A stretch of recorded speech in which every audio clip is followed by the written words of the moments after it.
So hello everyone, this is Pawan Kumar here. So ఈరోజు నేను discuss చేసే టాపిక్ వచ్చేసి, ఇప్పుడు ఫర్ ఎగ్జాంపుల్ నేనే ఒక కస్టమర్ అయితే ఎటువంటి ప్రాపర్టీ అన్నది నేను చూస్ చేసుకుంటాను అన్నది నేను డిస్కస్ చేస్తాను. Okay, so guys please notice that I'm not addressing here any particular company. So I'm just intimating you the very basic steps so you have to follow before investing in land. Okay, so first of all ఏంటి అంటే company అనేది చాలా important guys. Okay right, so company it's a genuine or not, you have to check.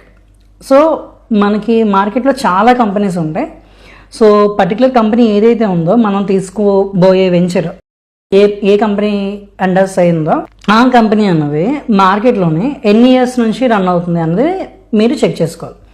At the same time దాని previous projects తాలూకా developments అన్నవి ఎలా ఉన్నాయి అన్నది కూడా మీరు చెక్ చేసుకోవాలి. Okay, next so second one ఏంటి అంటే ప్రోడక్ట్, ప్రాపర్టీ అనమాట, type of property.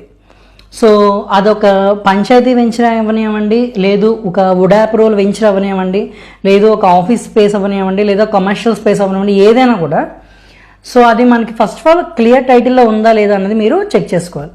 Okay, and third one వచ్చేసి ఏంటి అంటే ప్రాపర్టీ అడ్వైజర్ అనమాట.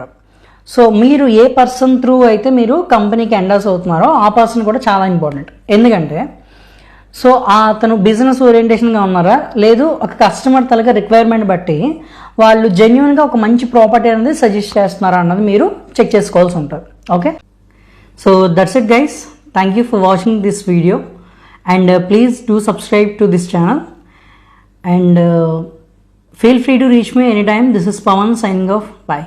Thank you so much.